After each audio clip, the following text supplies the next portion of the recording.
ارباب هذه الشریعہ والحقیقہ ومن بعدهم فی هذا الامر فلهم تابعون۔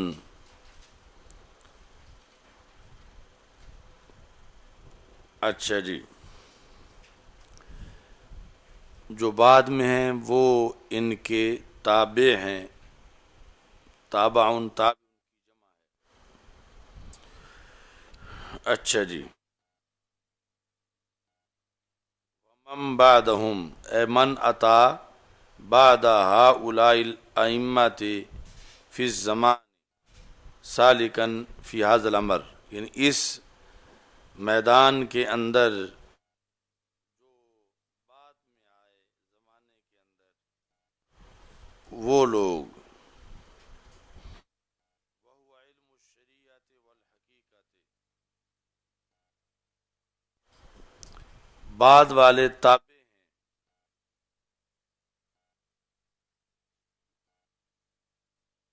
اچھا جی، پہلوں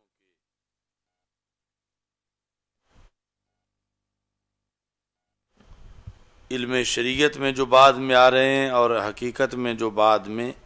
آ رہے ہیں۔ اذ ہم الائمۃ فیہ، چونکہ پہلے اس فیلڈ میں امام ہیں، تو بعد والا جو آئے گا اس کا فخر یہ ہوگا باتصال سندہ بہذا الامام، کہ اس کی سند اس امام سے یعنی امام اعظم ابو حنیفہ رحمۃ اللہ علیہ سے ملی ہوئی ہو۔ کما کان ذالک فخر الائمۃ المذکورین، جس طرح کے امام صاحب کے ساتھ سند کا ملا ہوا ہونا یہ ان مذکورہ ائمہ کے لیے فخر تھا، الذین افتخروا بذالک، جنہوں نے اس کے ساتھ اس چیز کے ساتھ فخر کیا، وتابعوہ فی حقیقتہ، اور انہوں نے امام اعظم ابو حنیفہ رحمۃ اللہ علیہ کی پیروی کی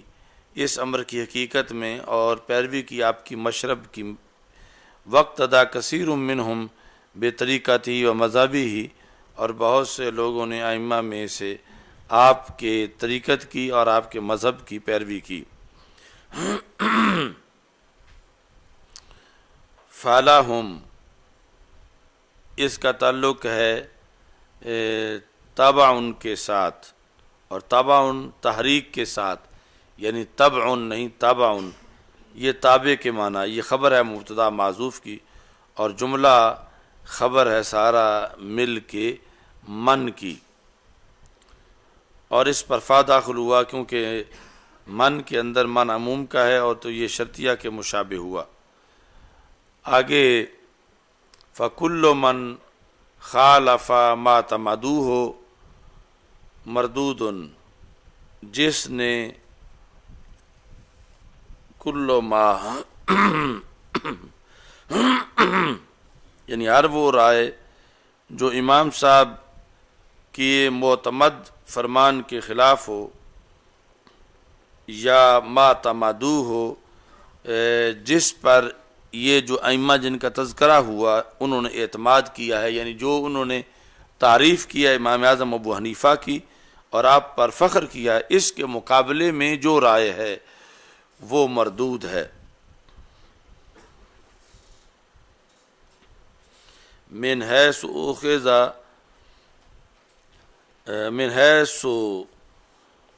اخذ علم الحقیقت عنہ، کیونکہ حقیقت کا علم جو ہے وہ امام صاحب سے حاصل کیا گیا ہے، تو ایک تو یہ کہا کہ مردود ہے، دوسرا ہے مبتدا ہے، مبنی للمفعول ہے، محدث لم یسبق بنظیر، وہ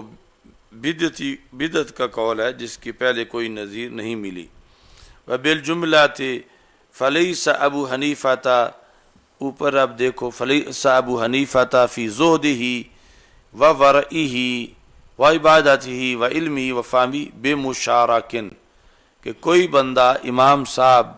کا اس میں شریک نہیں ہے، یعنی اپنے عہد میں جو آپ کا زہد ہے، عبادت اور علم ہے، اس میں آپ کا کوئی پارٹنر اور شریک نہیں ہے۔ بالجملہ وأقول قولا ملتبسا بالجملۃ الجملۃ ما یقال فی هذا المقام۔ اچھا جی، آگے وہ جو عبداللہ بن مبارک کے اشعار تھے جو اب بھی وہاں پر روضہ پاک پہ لکھے ہوئے ہیں، ان کا بعض کا ذکر کرتے ہیں کہ لقد ومما قال فیہ ابن المبارک، جنہوں نے امام صاحب کے بارے میں مدح کی ہے، اچھے اشعار لکھے، ان میں سے ایک حضرت عبداللہ بن مبارک رضی اللہ تعالی عنہ ہیں۔ وہ کیا کہتے ہیں؟ لقد زان البلاد ومن علیہا امام المسلمین ابو حنیفہ۔ یہ پہلا شعر ہے۔ لقد زانا، مزین کیا شہروں کو، ومن علیہا، اس کا عطف بلاد کے اوپر ہے اور یہ منصوب ہے کہ مزین کیا شہروں کو اور مزین کیا جو شہروں میں رہتے ہیں انہیں، جو کچھ شہروں کے اوپر ہے۔ کس نے مزین کیا؟ فاعل کا ذکر اگلے مصرے میں ہے، امام المسلمین ابو حنیفہ، کہ امام المسلمین ابو حنیفہ جو ہیں انہوں نے مزین کیا، خوبصورت کیا شہروں کو، خوبصورت کیا، اور جو شہروں کے اندر آباد ہیں انہیں خوبصورت کیا۔ اب اگلے شعر میں ہے کہ خوبصورت کس چیز سے کیا؟ بے احکام و آثار و فقہ کآیات الزبور علی صحیفہ، یہ دوسرے شعر کا پہلا مصرع ہے، اور بے احکام کا تعلق پہلے شعر کے لفظ زانا کے ساتھ ہے کہ زینت کس ذریعے سے دی، یعنی کہ حصی طور پر کوئی رنگ و روغن کیا شعروں کو، زینت یوں دی بے احکام و آثار و فقہ، احکام کے ساتھ، احکام شریعت کے ساتھ، آثار دین کے ساتھ اور فقہ کے ساتھ، کآیات الزبور علی صحیفہ، جس طرح کے رجسٹر کے اندر ورقوں پر زبور کی آیات لکھی ہوئی ہوں، اس طرح انہوں نے شہروں میں احکام دین بھیج کے واضح کر کے شہروں کو زینت دی ہے۔ فما فی المشرقین لہو نذیر ولا فی المغربین ولا بکوفہ، مشرقین میں بھی آپ کی کوئی نظیر نہیں اور مغربین میں بھی آپ کی کوئی نظیر، اور درمیان جہاں بیٹھے ہیں کوفہ، وہاں بھی آپ کی کوئی نظیر نہیں ہے۔ وضاحت نیچے پھر فتاوی شامی میں پڑھتے ہیں۔ یبیت مشمرن سحر اللیالی، رات بسر کرتے ہیں درا حال کہ آپ نے اپنے کپڑے سمیٹے ہوتے ہیں، یعنی کمر باندھی ہوتی ہے رات بھر جاگنے کے لیے۔ وَسَامَ نَهَارُهُ لِلَّهِ خِیفًا، اور آپ کا دن روزہ رکھتا ہے اللہ کے لیے ڈر کی وجہ سے۔ مشمر یعنی گھوڑے پہ بیٹھنے کے لیے جو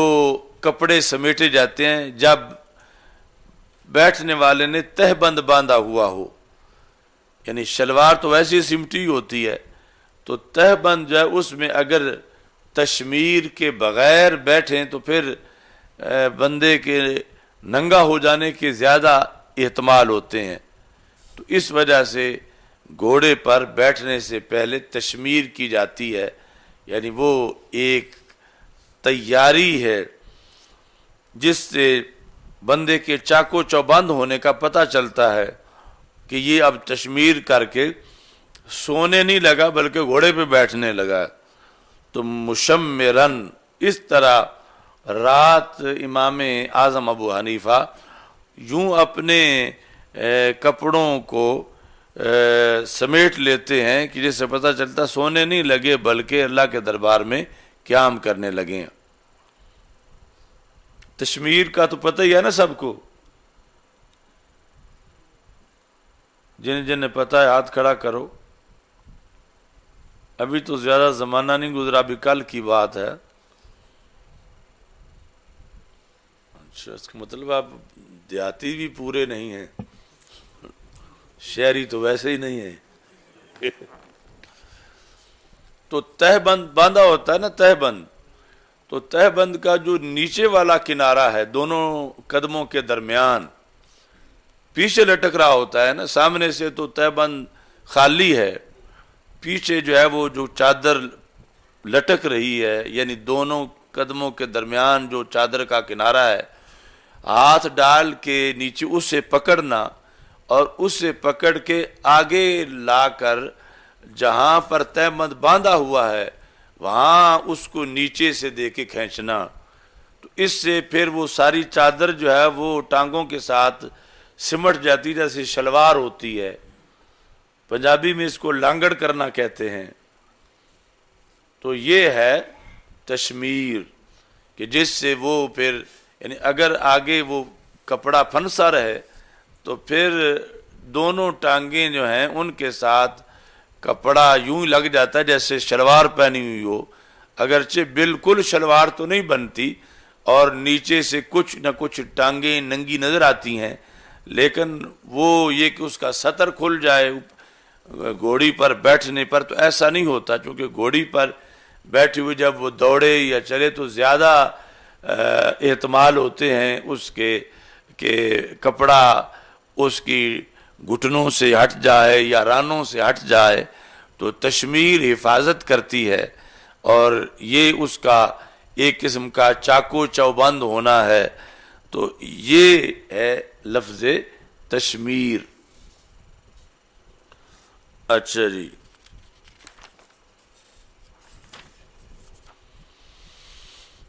ساما نہارہ، یہ تم نے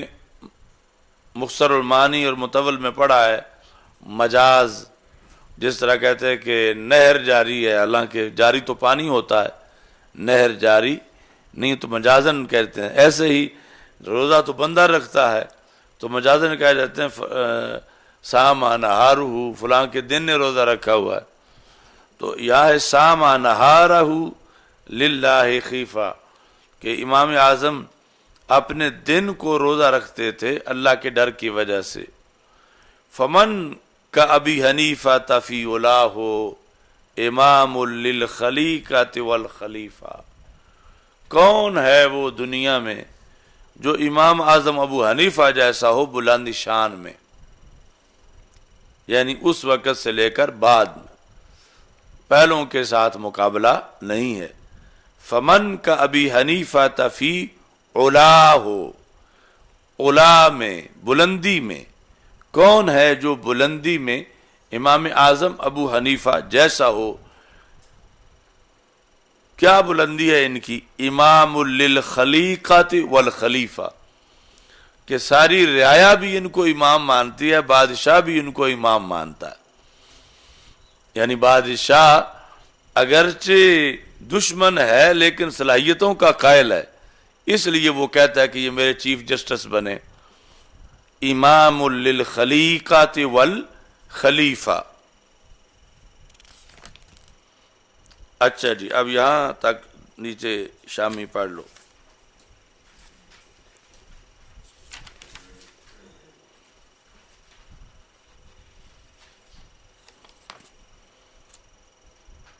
لقد زان الاخری من الزین، زینت دینے سے ہے، وہو ضد الشین، شین ہوتا ہے عیب لگانا، تو زین ضد ہے شین کی۔ ایک میں جلسہ تھا تو ایک خطیب صاحب نے وہ زبان ان کی پھسل گئی تو ان کا آج کا عظیم الشین جلسہ، تو تو عظیم الشان جو ہے اگر اس کو عظیم الشین پڑھ دیں تو شین جو ہے وہ ہے عیب، تو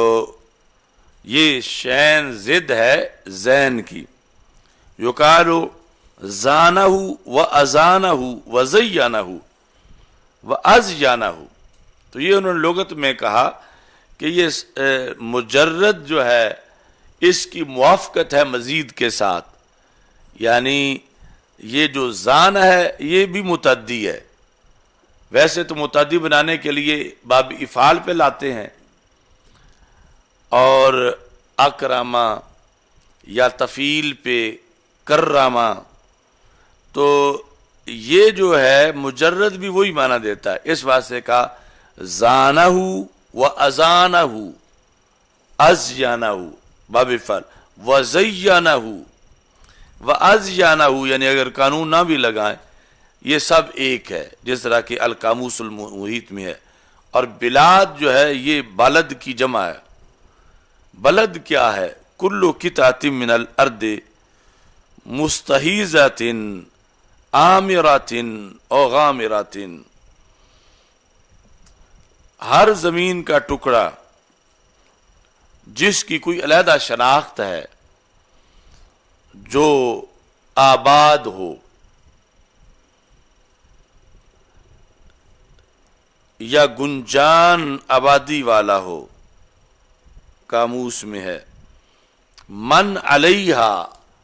لقد زان البلاد و من علیہ۔ اب زمین پر تو بہت سی چیزیں ہیں، دیواریں بنی ہوئی ہیں، درخت ہیں، تو امام صاحب نے کہا درختوں کو بھی زینت دی، دیواروں کو بھی، تو یہ کہتے ہیں بالخصوص مراد ہیں اہلھا، یعنی جو رہتے ہیں انسان، ان کو زینت دی کہ اگر یہ فقہ یا دین کے احکام نہ پڑھیں تو پھر ڈنگروں جیسے ہیں، اگر دین کے احکام کے مطابق زندگی بسر کریں تو پھر اشرف المخلوقات اور عظمت والے ہیں۔ اچھا جی،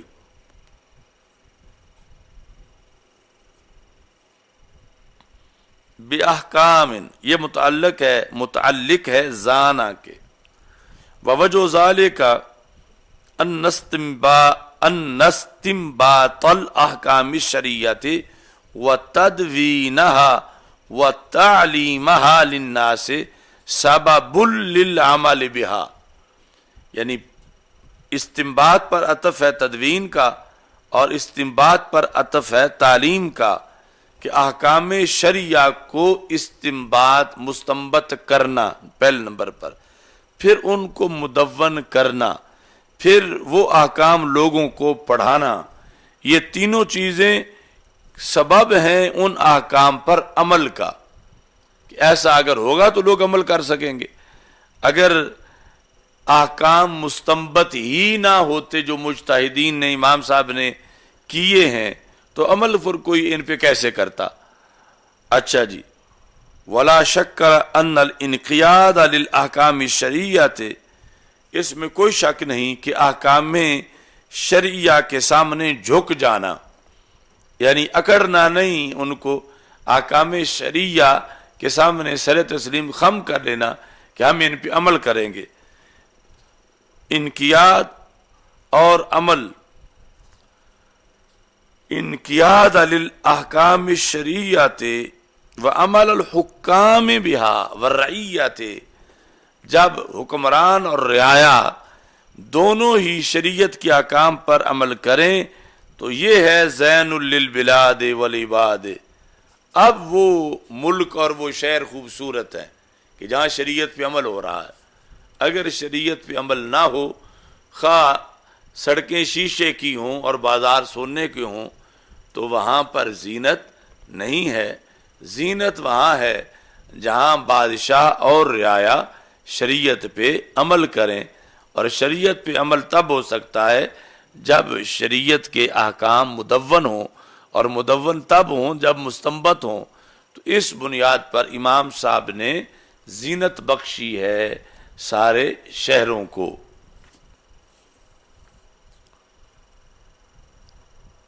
حضرت عمر بن عبدالعزیز رضی اللہ تعالیٰ عنہ کو خط لکھا ایک علاقے کے گورنر نے کہ میرا شہر جو ہے وہ بڑا پرانا ہو گیا ہے، تو دیواریں گر رہی ہیں، یعنی اتنا وہ قدیمی شہر ہے، تو کوئی گرانٹ منظور کرو تاکہ ہم اس کی ترمیم کر سکیں، مرمت کر سکیں۔ تو آپ نے جواب میں خط لکھا کہ شہروں کی پختگی کے لیے میرے پاس یہ لاہ عمل ہے کہ کہ تم اپنے شہر میں عدل کرو، تو عدل سے شہر کو دوام مل جائے گا، یعنی وہ حصی طور پر جو کمزوری ہے وہ بھی ختم ہو جائے گی۔ یعنی عدل اصل سبب ہے شہروں کی آبادی کا، باقی جتنی بھی گرانٹیں دی جائیں اگر وہاں ظلم ہوگا تو وہ شہر مٹ جائیں گے، وہ شہر آباد نہیں رہیں گے۔ تو شہروں کی آبادی کا طریقہ ہے کہ وہاں حکمران ظلم نہ کریں، عدل کریں۔ تو یہ جواب دے کر آپ نے اس کو مطمئن کیا۔ تو اس طرح یعنی ایک آج زینت کا حصول ہے کہ کہتے ہماری گلیاں پیرس جیسی بن جائیں گی، ہم پاکستان کو ترقی دیں گے، ہم اس کو یورپ بنا دیں گے۔ تو یہ پاکستان کی ترقی حقیقت میں وہ ہے کہ شرعی احکام پہ عمل ہو، تو پھر شہروں کی بھی زینت ہے، شہروں میں رہنے والوں کی بھی زینت ہے۔ اور اگر وہ خدا نخواستہ اگر نہ ہو اور ویسے ہی اس کو پیرس بنا دیا جائے تو یہ اس کی کوئی زینت نہیں ہے، جو کہ زینت شرعی احکام کی نفاذ کی بنیاد پر ہے۔ ہاں اگر ضمناً حصی طور پر بھی علاقے خوبصورت ہوں تو وہ ایک اچھی بات ہے، مگر اصلی زینت جو ہے وہ احکام شرعیہ کا نفاذ ہے۔ آثار اثر کی جمع ہے۔ امام نووی نے شرح مسلم میں کہا الاثر عند المحدثین یعم المرفوع والموقوف کالخبر، کہ لفظ اثر جو ہے وہ مرفوع پہ بھی استعمال ہوتا ہے اور موقوف پہ بھی استعمال ہوتا ہے۔ مرفوع یعنی جہاں راوی بیان کرتے کرتے جا کے کہتا ہے قال رسول اللہ یا سمیت رسول اللہ صلی اللہ علیہ وسلم، اور موقوف جہاں کہتا ہے قال ابن عمر، آگے یہ نہیں ہے کہ وہ کہتے ہیں قال رسول اللہ صلی اللہ علیہ وسلم، بلکہ ابن عمر پر بات ختم ہو گئی یا حضرت عمر پر بات ختم ہوگی اور آگے قول کو بیان کر دیا گیا، تو پتہ چلا یہ ان کا قول ہے، یہ رسول پاک صلی اللہ علیہ وسلم کا فرمان نہیں ہے، چونکہ اس میں انہوں نے رفع نہیں کیا بلکہ یہ موقوف ہے۔ والمختار اطلاق علی المروی مطلقاً، یہ اثر کی تعریف ہے جو راجع تعریف ہے۔ وہ کیا ہے کہ اثر کا اطلاق اس چیز پہ ہوتا ہے جس کو روایت کیا گیا ہو۔ آگے عام ہے کہ صحابی سے روایت کیا گیا ہو یا رسول پاک صلی اللہ علیہ وسلم سے روایت کیا گیا ہو، یعنی پہلی تعریف کے مطابق جو ہے وہ یہ ہے کہ اثر حدیث کو نہیں کہہ سکتے، قول صحابی کو اثر کہیں گے، کیونکہ مرفوع کو نہیں موقوف کو کہیں گے۔ اور مختار یہ ہے کہ فرمان رسول کو بھی اثر کہہ سکتے ہیں اور قول صحابی کو بھی اثر کہہ سکتے ہیں صلی اللہ علیہ وسلم۔ یعم المرفوع والموقوف کالخبر والمختار، اچھا جی، اثر محدثین کے نزدیک عام ہے مرفوع کو اور موقوف کو، اس طرح ذرا بیان میں فرق آیا ہے۔ یعم المرفوع والموقوف کالخبر، یعنی محدثین کے نزدیک یہ خبر کے معنی میں ہے، جس طرح خبر مرفوع پہ بولا جاتا ہے اور موقوف پہ بھی بولا جاتا ہے، ایسے اثر بھی مرفوع پہ بھی بولا جاتا ہے اور موقوف پہ بھی بولا جاتا ہے۔ مختار یہ ہے کہ اس کا مروی پہ مطلقاً اطلاق کیا جائے کہ جس کو روایت کیا گیا، یعنی اثر اور مروی کو ایک سمجھا جائے۔ تو اس سے ماقبل کا رد کرنا مقصد نہیں بلکہ اس کا مختار ہونا بیان کرنا مقصود ہے، کہ مختار یہی ہے کہ مروی پر اثر کا اطلاق کیا جائے، خواہ وہ صحابی سے مروی ہو یا رسول پاک صلی اللہ علیہ وسلم سے مروی ہو۔ فقہائے خراسان کا یہ مذہب ہے، انہوں نے صرف اثر کا لفظ قول صحابی پر بولتے ہیں اور خبر کا فرمان رسول علیہ السلام پہ بولتے ہیں، یعنی قول صحابی کو خبر نہیں کہتے اور فرمان رسول علیہ السلام کو اثر نہیں کہتے۔ یہ اہل خراسان کا مذہب ہے۔ باقی ان دونوں کا مشترکہ اطلاق کرتے ہیں، اور بالخصوص اثر جو ہے فرمان رسول علیہ السلام کو بھی اثر کہتے ہیں اور قول صحابی کو بھی اثر کہتے ہیں۔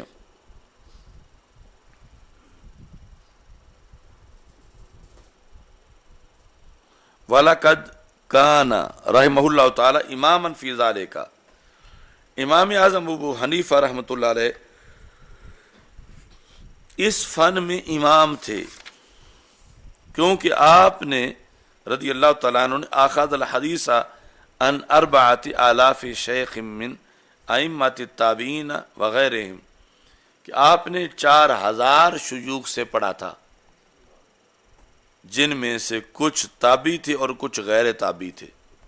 4000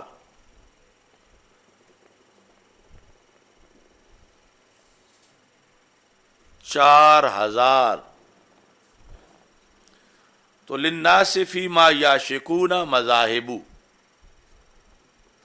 لوگوں کا جس کے بارے میں عشق کو اپنا اپنا مذہب ہوتا ہے،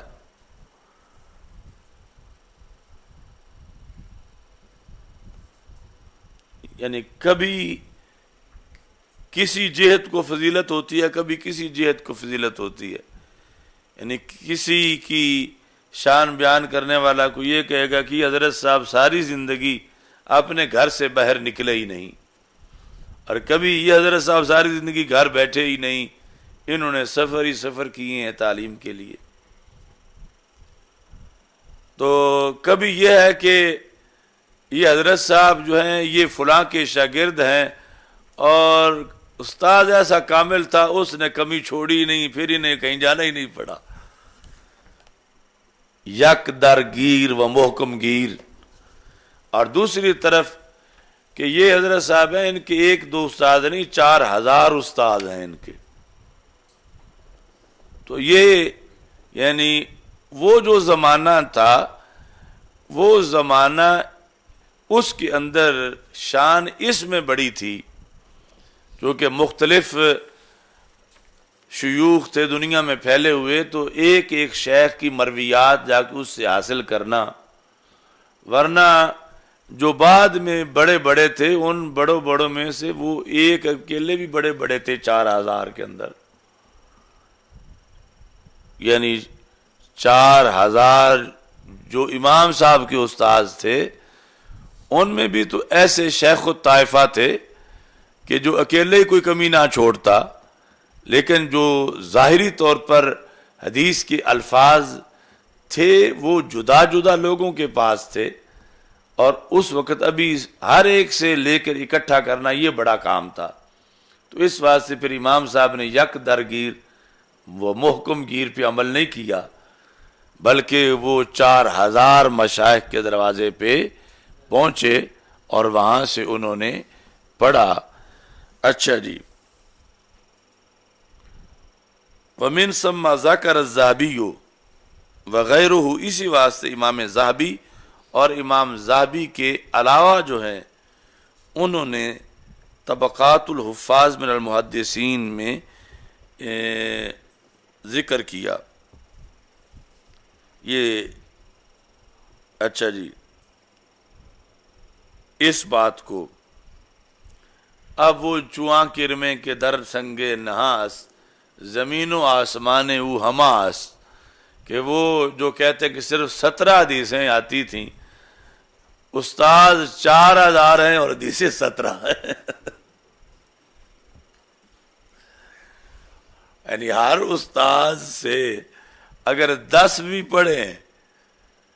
تو پھر کتنی بنتی ہیں، اور ادھر کل 17 کہتے ہیں ان کو آتی تھی، اور استاد کتنے تھے؟ 4000۔ کہتے ہیں وَمَنْ زَعَمَ قِلَّتَ تِنَائِهِ بِالْحَدِيثِ، جس نے یہ گمان کیا کہ امام صاحب کی حدیث سے کوئی دلچسپی نہیں تھی یا بہت گھٹ دلچسپی تھی، تو یہ کہتے ہیں چلو وڈے نے آدھے کچھ نہیں سے فہم اما لتساہل، یا تو اس بندے نے پھر تساہل اختیار کیا ہے، یعنی تسامح، صحیح سوچے بغیر ہی بات کر دی ہے، او حسد ہی، یا پھر حسد سے کی ہے. یعنی جس شخص نے حدیث پڑھنے میں اتنی جد و جہد کی کہ 4000 شیوخ کو ڈھونڈا، جا کے پڑھا، تو کیا 4000 کے پاس پڑھنا یہ کوئی چھوٹی دلیل ہے دلچسپی کی، کہ حدیث کے ساتھ ان کی کتنی دلچسپی تھی.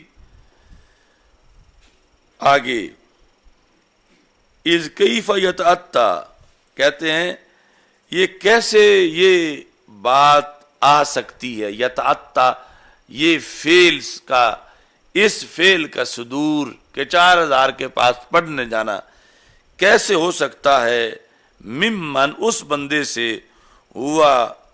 کذا، ہوا ممن ہوا کذالک، ممن ہوا کذالک استنباط مثل مستنبطہ من المسائل.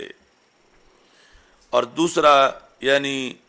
جتنا آپ نے استنباط مسائل کیا ہے حدیث جانے بغیر، اتنا ہو کیسے سکتا ہے، یہ ممکن ہی نہیں ہے.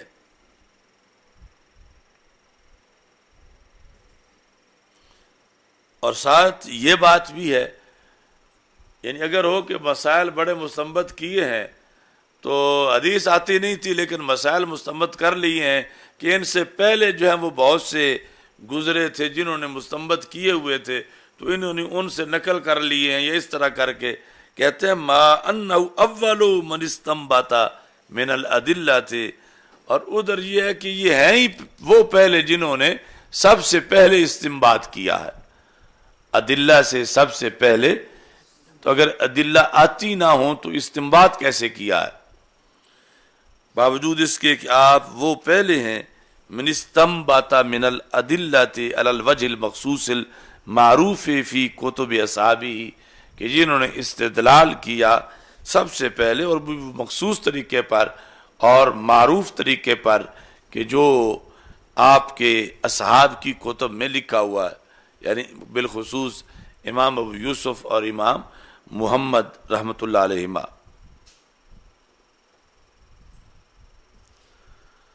اب یہ خصوصی اعتراض کا جواب دیتے ہیں، یعنی ویسے دوسری جہت سے، کہ چونکہ آپ کا زیادہ وقت، بہت زیادہ وقت استنباط میں گزرا، استنباط میں، تو اس بنیاد پر محض حدیث پڑھانے کا موقع ہی نہیں ملا. محض حدیث کی روایت کے، یعنی جس میں صرف متن بیان کیا جائے، لوگ سنتے جائیں، تو پھر حدیث کے لحاظ سے بھی آپ کا بڑا چرچا ہوتا. لیکن آپ نے چونکہ استنباط مسائل کیا ہے تو اس میں بہت زیادہ وقت لگا ہے، اور استنباط کے لحاظ سے آپ کی اولیت ہے. تو یہ جو زیادہ وقت استنباط مسائل میں لگا اور انہی احادیث سے استنباط میں، اگر استنباط کی جگہ روایت کرتے تو شاگرد بولتے یا لوگ بولتے کہ ان کے تو اتنے شاگرد ہیں، اتنی ہزار حدیثیں انہوں نے پڑھائی ہیں، لیکن یہ چونکہ شعبہ دوسرا تھا تو اس بنیاد پر حدیث آنے کے باوجود، حدیث پڑھنے کے باوجود، حدیث پڑھانے کے باوجود جو استنباط کے ضمن میں تھی، اظہار نہیں ہو سکا آپ کے محدث ہونے کا. جس طرح کے حضرت ابوبکر صدیق رضی اللہ تعالیٰ عنہ اور حضرت عمر رضی اللہ تعالیٰ عنہ، ان دونوں سے بڑھ کے حدیث کسے آتی ہوگی کہ جن کے تحمل کا وقت بھی زیادہ ہے. یعنی رسول پاک صلی اللہ علیہ وسلم کے ساتھ اعلان نبوت کے فوراً بعد ایمان لانا، دوستی تو پہلے بھی تھے، اور پھر جب 40 تعداد تھی تو حضرت عمر رضی اللہ تعالیٰ بھی شامل ہو گئے.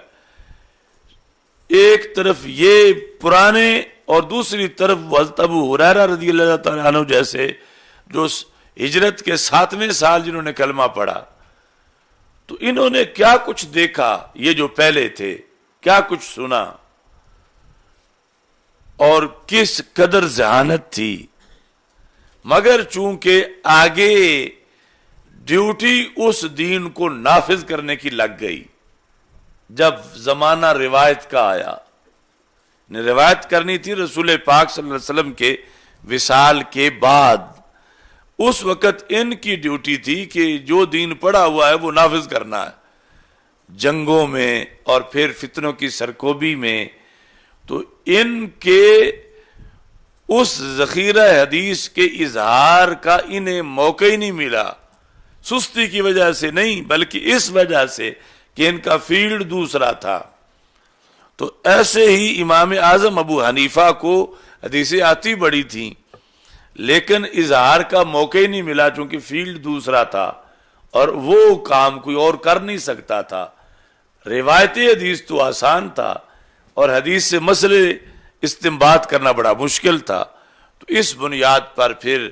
جیسے چند سو مرویات ہیں حضرت صدیق اکبر رضی اللہ تعالیٰ عنہ کی اور حضرت عمر رضی اللہ تعالیٰ عنہ کی، اور مقابلے میں 5000 سے زائد ہیں ابو ہریرہ رضی اللہ تعالیٰ عنہ کی، حالانکہ کتنے اہم مواقع پر تو وہ تھے ہی نہیں۔ اعلان نبوت کے بعد کے 23 سالوں میں سے وہ صرف 3 سالوں میں تھے اور یہ مکمل 23 سالوں میں تھے۔ تو وجہ یہ بنی کہ ان کا فیلڈ بن گیا دین کو نافذ کرنا۔ تو اس بنیاد پر بحیثیت محدث اور راوی ہونے کے ان کا اظہار تھوڑا ہوا۔ تو یوں ہی امام اعظم ابو حنیفہ جو ہے صرف 17 حدیثیں ان کو نہیں آتی تھیں، بہت بڑا ذخیرہ ان کے پاس حدیث کا تھا، لیکن چونکہ ڈیوٹی ان کی لگ گئی استنباط اور استدلال کی تو یہ وصف ان کے ظاہر ہونے کا موقع ہی نہیں ملا۔ تو یہ انہوں نے بیان کیا کہ کس وجہ سے امام اعظم ابو حنیفہ نے تھوڑی حدیثیں روایت کی ہیں۔ اچھا جی، یہ پہلے جوابوں کے ہمراہ تیسرا جواب، والے آجال اشتغال ہی، اس امر میں تدوین استنباط میں مشغول ہونے کی وجہ سے، بہذل اہم میں، جو اس کے مقابلے میں اہم تھا، چونکہ روایت اگرچہ راوی اور محدث کی شان بڑی ہے مگر وہ تو ان پڑھ بندہ بھی اس معنی میں ان پڑھ کہ اسے درایت حاصل نہیں، جس طرح کہ امام اعمش نے کہا تھا کہ میں امام ابو یوسف رحمۃ اللہ علیہ سے تھے کہ ابھی یہ تمہارے تو والدین کی شادی بھی نہیں ہوئی تھی، میں اس وقت سے یہ حدیث پڑھاتا ہوں، لیکن اس سے جو مسئلہ آپ نے اخذ کیا ہے اس کا مجھے آپ کی زبان سے پتہ چلا ہے، میں ویسے پڑھاتا رہا ہوں مگر مجھے پتہ نہیں تھا کہ اس حدیث سے یہ مسئلہ بھی حل ہوتا ہے۔ لم یظہر حدیث فی الخارج، تو امام اعظم ابو حنیفہ کی حدیث خارج میں ظاہر نہیں ہوئی، اندر تھی۔ کما ان ابا بکر و عمر رضی اللہ تعالیٰ عنہما لما اشتغلا بمصالح المسلمین العامہ، جس طرح یہ دونوں شخصیتیں مصالح مسلمین، یہ ہے سیاست کی اصلاح عوام کے لیے مشغول ہو گئے، لم یظہر عنہما من روایت الاحادیث مثل ما ظہر من صغار الصحابہ، چھوٹے صحابہ سے جتنی حدیثیں ظاہر ہوئیں اتنی ان بڑوں سے ظاہر